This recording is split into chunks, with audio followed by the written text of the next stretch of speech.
تفرجتوا البارح معايا اللايف؟ شكون اللي كان هنا البارح في اللايف تاع البارح؟ شكون اللي كان هنا في اللايف تاع البارح اليوم؟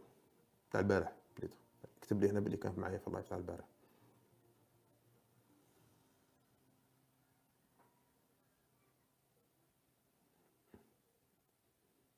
هضرت على يحيى البارح ولا ما هضرتش؟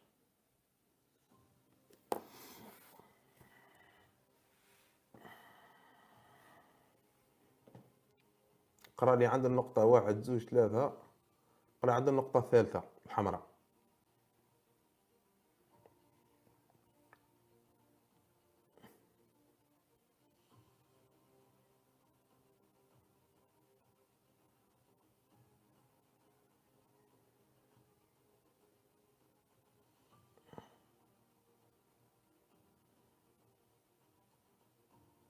قرا عند النقطة الثالثة الحمراء.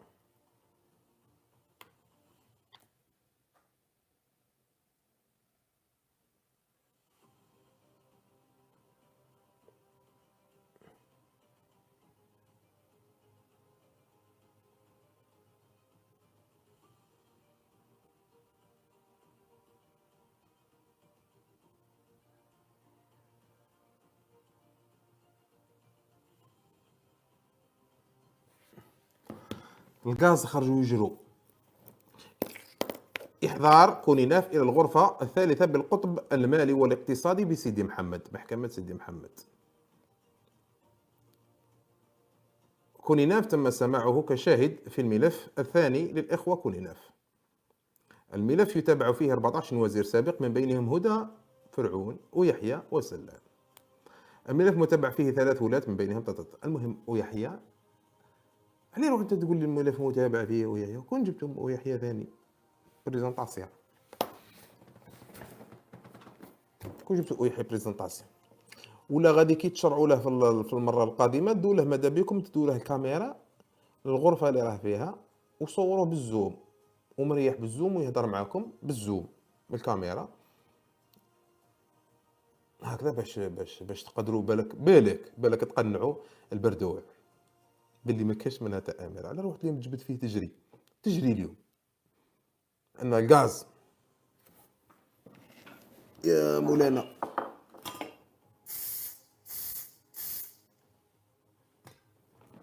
قاصح. اذا كنت حكيت لكم على القضيه. القضيه الثانيه قرار استئناف الحكم الصادر في قضيه مقتل الشهيد ربي يرحمه ويوسع عليه طارق زدان لعدم استجابه المحكمه. هذا احد المحامين يكتب قررنا استئناف الحكم الصادر في قضية مقتل الشهيد طارق زدان لعدم استجابة المحكمة لطلبنا الرامي إلى استكمال التحقيق بناء على الأدلة والقرائن المقدمة في الجلسة وعدم اقتناعنا بما آل إليه التحقيق وتكييف النيابة. طارق زدان ربي يرحمه ويوسع عليه نحتسبه عند الله شهيد. طارق زدان اللي كنت حطيت مداخلة تاعو، حطيت فيديوهات، حطيت امورات عليه وتكلمت في مواضيع حصرية حول عملية الاغتيال العمدي مع سبق الإصرار والترصد. هما داروها قبل الخطأ. الاغتيال اللي كنت صرحت في أول يوم صرحت أنه كان تحت المراقبة البصرية من طرف المخابرات التابعة للناحية العسكرية الخامسة بولاية قسنطينة اللي راحت حتى إلى ولاية برج بوعريريج وكان تحت المراقبة البصرية. المراقبة البصرية للمخابرات تتبعها تكون يراقبوا مراقبة بصرية المخابرات، تكلم عن جهاز المخابرات تراقب مراقبة بصرية وتكون تتبع أو تتابع الشخص المستهدف إلا إذا كان يتعلق الأمر بقضية متاجرة في أسلحة، قضايا أطنان من المخدرات وليس الكيلو ورطل، أو في قضايا تصفيات جسدية. هذه هي المكلفة بها المراقبة، خلية المراقبة البصرية لجهاز المخابرات. عندهم فرق، كل فرقة ومختصة في شيء. جهاز المخابرات كنت فهمتكم باللي متفرق، كل مصلحة عندها اختصاص معين. كاين جماعة عليكوت اللي يجي يسمع خدمتهم القهاوي دير واش دير قدامه ما على بالهش بك. عاودي وجبد كيلو تاع الزلط تقعد طرى فيه غرام ما على بالهش بك. اذا هذا كاين جماعه يستعمل اليكوت، يسمع ويدي ال- التقرير تاعو ويكتب فيه لتحت. ها هو تكتب التقرير تاعو ويحطه كومين بيركي بيتا دو رونسينيمون كوتيديان BRK ويديه للشيفان تاعو. وكاين فرقه واحده اخرى تاع الشفره، كاين فرقه تاع كذا تاع كذا، كاين سي بي ام اي، كاين هاني راه كتب خونا كتب سي بي ام اي، كاين سي بي ام اي، سي بي يو، دي سي يو، دي جي اس، كاين كل سي تي ار، كاين عده فرق. اذا باش نرجعوا للموضوع، كان فرقه تدعى فرقه المراقبه البصريه، كانوا يتبعوا فيه خطوه بخطوه، وكنت قلتها حصريا. وفي تلك المرحلة اللي كانوا يتبعوا فيه، أنا كان عندي المعلومة أنهم يتابعون محامي في ضواحي البرج تحت المراقبة البصرية، ولكن لا غالب الوقت كان ضيق في تلك المرحلة. كانت المعلومة متوفرة، كنت في إطار تحقيق باش نوصل إلى من هو الشخص المستهدف في هذه العملية. قلت أنا راني نتحقق في هذه القضية، وفي نفس الوقت نخرج المعلومة إلى ناس أصحاب الاختصاص في هذا الموضوع. هذه قبل ما يغتالوه ربي يرحمه ويوسع عليه. كنت اتصلت، كتبت المحامي عبد الغني بادي، وكنت قلتها من قبل. وكاين خاوتنا ربما راهم في راهم سمعوا اللايف اللي تكلمت فيه في هذا الوقت، في ذاك الوقت بلوتو. وقلت لهم فوالا، وني قلت له وكذا وكذا وكذا وكذا.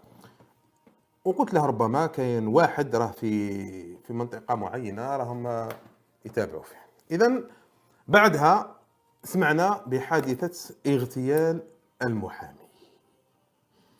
اذا النظام واش يدير؟ يروح لهذا قضاة التليفون، قضاة اللي نصهم متورط. لماذا القضاة يتمشوا بالتليكوموند؟ لأنهم كلهم غارقين في الفساد وفي النهب وفي الرشاوي، وخرجوا حتى ناس عندهم جرائم اغتيالات بسبق الإصرار والترصد وبالأدلة الكاملة، ودوا شكارة وطلقوا هذا الناس اللي قاتلين. ماشي هذا اللي نتكلمش على هذا اللي قتل أخونا اللي استعمل كأداة. كاين ناس واحد اخرين في قضايا اخرى بعيده عن السياسه كانوا يدوا في الدراهم ويدوا في الشكاير ويدوا في اللي داي اراضي تاع بني عمه يجيبوها له في صالحه، مهم يدفع الدراهم. اللي المهم ديرت واش دير تتبع هذا الاشخاص وتحب هذا النوع من القضاة. تحب هي ماذا بها تدي نسخه من الملف تاع اللي القاضي تجاوز القانون ودار رشاوي بالمالي وتبع حاكمين عليهم حتى التصاوير ضلوا يتبعوا فيهم في القضاة. تشك تشك تشك تشك تشك تشك. بعد يستدعوهم في الظلمه، يقول له ودي هاش صرا وش صرا وش صرا، وليك مكذبني هاك تصويرتك. او يغرسوا لهم حتى ميكروفون، هات يغرسوا لهم هاك صوالحك وشوف بعينك كاينه ولا ما كاينش. ما عنده ما يقول للقاضي، لكن يستحقوك تلبي الامر وتكون كلب قاضي، كلب مطيع للمخابرات، والا بوهدمه. هو يقول لك المخابرات هذا هو الطريقه اللي تتعامل بها، ما عندهاش فايده كي يحط قاضي في الحبس بلا ما يستغله. هو عنده منصب، لا يقول لك انا نستغله. لو كان رانا في دوله العدل والحق والقانون، هذاك القاضي في ديك الليله يبات في الدكه ويستبدل بقاضي نزيه ويكون عبرة للقضاة. إذا راكم باغيين دولة العدل والحق والقانون، نحن في دولة المخابرات المرتزقة، واستخدام المخابرات تستخدم كل من هو صالح للاستعمال. قائد مجموعة الدرك الوطني، دي كوميسار برينسيبو، دي مانيش عارف انايا نقابات، رئيس نقابات، هذو كاع تستخدمهم المخابرات لأغراضها الخاصة. تجي تحط لك انت تقول هذا تاع كافينياك، كيفاش قبل باش يصرى كذا وكذا وكذا في الكوميسارية تاع ما عندهاش اولاد، ما عندهاش كذا، لا عنده اولاد وعندك، ولكنه عنده جرائم. لو كان ما ينفذش الاوامر، عليه يقول لك التليفون، لو كان ما ينفذش الاوامر، لو كان جا عنده غير هذاك البوست وهو نزيه ويخاف على هذاك البوست ويقول له دير، يخرج لهم البوست يقول لهم السلام عليكم وتربحوا رابح، ويخافوا حتى يزيد من بعد يخرج الهضره واش قالوا له واش ما قالولاش.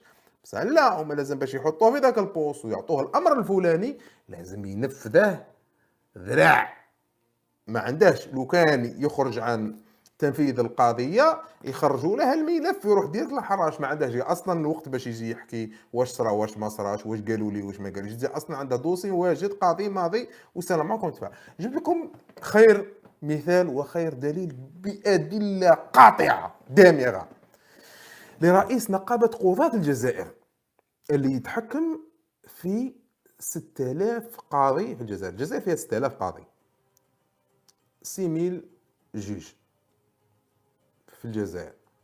إما لا نقيب القضاة واللي حاكم القضاة اللي كنت نقول عليه أنا نقيب المنورات، وتكلمت في القضية اللي هو يسعد مبروك. الملفات اللي عند المخابرات كنت كشفتها في قضية هذوك البنات القاصرات اللي كانوا في شادينهم في السجن تاع المنورات بسبب إنشاء بيوت الدعارة، ومن بعد المحامية جبتها واسمها وكذا اللي هي توسطت له أو توسطت لهم عنده وطلقهم، وكي طلقهم اداهم جابتهم له للدار. كي جابتهم له للدار، لواحد الدار في ضواحي قسنطينة، كانوا ديجا اصلا الجوارين باعوهم. ولكن تقول لي انت كيفاش الجوارين باعوهم وكيفاش عرفوا واش كاين واش ما كاش؟ عبلوس انهم باش يجيبوه، كي جابوه خدموا له ملف، هو كان في المحكمة تاع الخروب، خدموا له ملف بيوت الدعارة. اذا رئيس نقابة القضاة سي محمد ها، رئيس نقابة القضاة تاع الجزائر، نقيب عند 6000 قاضي في الجزائر، وداروا له ذاك الملف، واني وريت لكم الملف وشفتوه بعينكم. اذا هذاك الملف يحفظ الداخل عندهم، نهار اللي ما ينفذش والمهام المكلف بها، المهام مثلا كي يديروا اضراب القضاة، هو اللي يكسر الاضراب تاع القضاة. يعني حتى واذا كان القاضي ينوي فقط انه يكون في صف الشعب الجزائري، او ان القاضي يدير اضراب ولا حاجه، يجي هو يكاسيه لانه هو نائب القضاة. جبت لكم قضيه لونشير تاع العياده اللي في بجايه، عياده اللي عاقل، عياده غصن الزيتون، اللي كيفاش قلعوها المولاها وباعوها في لونشير، وجا هو باعها، هو طيرها للسيد، ومن بعد هو نيغوصا مع الكوميسار تاع المحافظ تاع لونشير. اذا وبعدها فوتوها لصاحبها ب5 ملاير، مع ان العياده ديباسي بالك 50 مليار ولا 60 مليار بها بالعتاد تاعها بمعطاها ربي. وفي الموقع الاستراتيجي لا زون اللي جايه فيها العياده، وراهم شافوها خاوتنا ويعرفوا وين جايه عياده غصن الزيتون وشحال المنطقه، شحال تسوى هذيك العياده في ذاك البلاصه. هكا علاش نحكي لكم في هذا السوجيات خاوتي، باش تكون عندك فكره عامه، باش تعرف هذا السيستم كيفاش يخدم. هكا نستفادوا من بعضنا البعض. اذا نفس الشيء نرجعوا الى قضيه خونا طارق زدان اغتالوه عيني عينك، لان اغلب مرافعات طارق زدان ربي يرحمه ويوسع عليه دافع فيها على ابراهيم العلامي، دافع عليها على عده ناس، وكان حتى في مرافعته يميل الى الجانب السياسي ويفضحهم على الجانب السياسي، وان هذه السلطه تستخدم، هذه السلطه السياسيه تستخدم القضاء كمطرق على رؤوس الاحرار، وتتجاوز او تعفس على القانون. اذا كانت لحقته ديجا تهديدات من قبل، ربما يكون حكاها للاهل تاعو، او ربما يوما ما يحكوها الاهل تاعو اذا كان يتعرض للتهديدات والتضييقات، هما غادي يحكوها في الايام القادمه، في يوم من الايام. بعدها اصر وقال الموت في يد الله، وانا مكمل على هذا الدرب. فطبعا عندهم لي بيون اللي يقدروا في اي لحظه يستخدموهم. استخدموا انت في ميزك، استخدموا ان بيون اللي قتلوا به رئيس تاع بلاد، بوضياف ربي يرحمه. استخدموا ان بيون باش يقتلوا رئيس. انت في ميزك ما يستخدموش ان بيون باش يقتلوا به محامي ولا قاضي. رئيس تاع بلاد كملوا معاه ان بيون، جابوه طف طف طف اوبيراسيون. هذا الان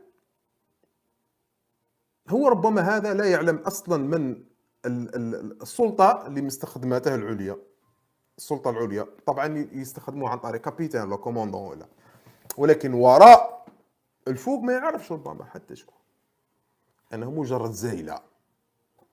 ربما هذا لو كان تفتشوا عليه طري بيان اللي قتلوا ستجدونه متورط في قضايا كبرى، ربما تجدونه من كبار تجار المخدرات، أو ربما تجدون عنده عملية إجرامية أو قاتل من قبل، مع تكون عنده قضية ثقيلة. وباش يضمن الحرية تاعو ويضمن أنه ما يغرقش في الحبس، نفذ هذه العملية اللي أمرت بها المخابرات، وبالتالي حكموا عليه ب4 سنين. 4 سنين وزيدوا يزوقوا له قراص هنا ولا قراص هي، ما داروا له قتل خطأ. قتل خطأ توشيه لا قراص، ماهوش قتل عمدي اللي ما توشيش لا قراص.